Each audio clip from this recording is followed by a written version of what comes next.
All right, good morning. Proverb number 3 for today, for the third day of the month. Welcome to Accountable Life, a proverb a day. This is where biblical wisdom meets daily discipline. All right, I'm going to give you a summary of today's proverb, followed by 3 main themes, and then I'll give you the core idea, and we'll wrap it up and get you on your way. I do always encourage you guys to read this yourself.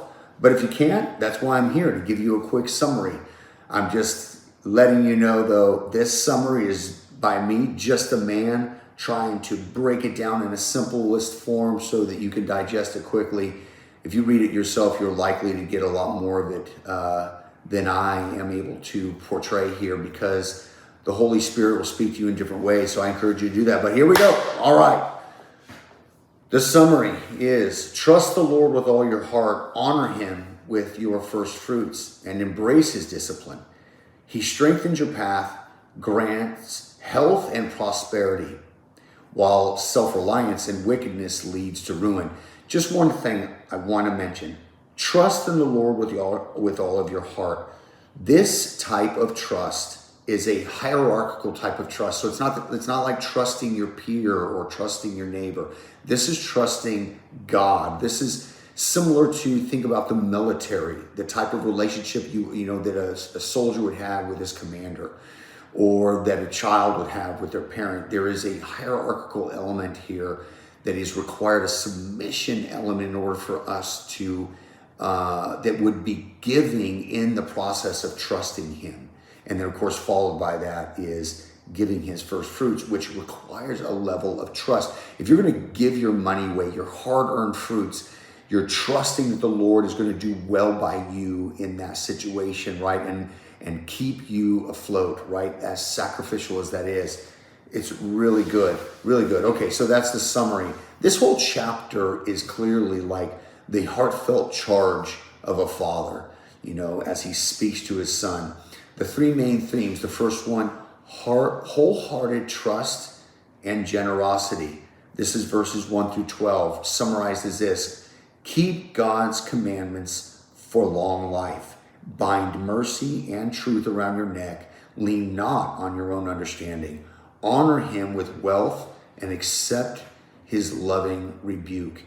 And each of those are hard, but I tend to say that submission is the first piece of each one of these. I've got to submit to him and trust in him in order to follow his commandments. I've got to know that those commandments will lead me to prosperity and to good life.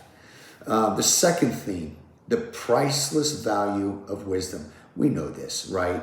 I mean, even people that are non-Christians read the Proverbs or the wisdom literature, which is Psalms, Proverbs, and Ecclesiastes, in order to gain insight and to think, it's just smarter about the world and how to manage it.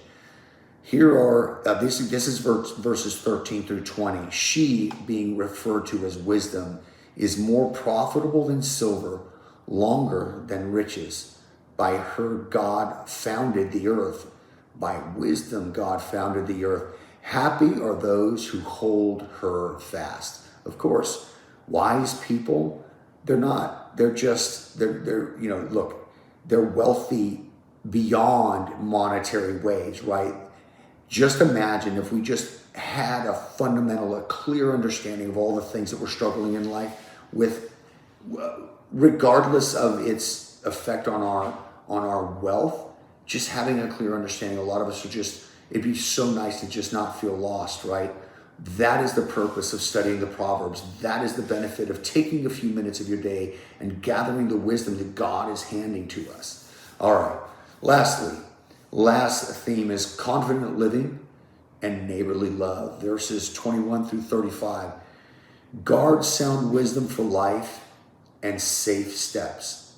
So guard sound wisdom for life and safe steps. Do not envy the violent or withhold good. The Lord curses the wicked's house, but blesses the righteous home. This is the world tugging on us, man. The world will try to twist you into, doing little things to get ahead, right? And if we're going to maintain our integrity with Jesus and being focused on him, those little shortcuts are not going to be, they're just not going to be necessary in our lives because we know the Lord's got us. That's part of his promise. All right, the core idea to summarize the entire chapter: total trust plus cheerful obedience plus corrective humility equals straight paths and lasting blessing. Listen to this. So total trust, cheerful obedience, and corrective humility equals a straight path and lasting blessing. Proud self-sufficiency plus envy equals crooked ways and curses. The chapter is a lifeline. Surrender the wheel to the Lord as he paves the road. Give it all to him. Submit. Hupotasso, Hupotasso. Look it up. It's good stuff. It's a really great word. It's so dynamic, though. Don't take it as just submission, because it's so much more. It's a process of submission for sure to God. So God, Adam, Eve. But it's also about leadership and understanding your position in life and where to lead in confidence with knowing your hupotasso. All right. Have a great third day of the month.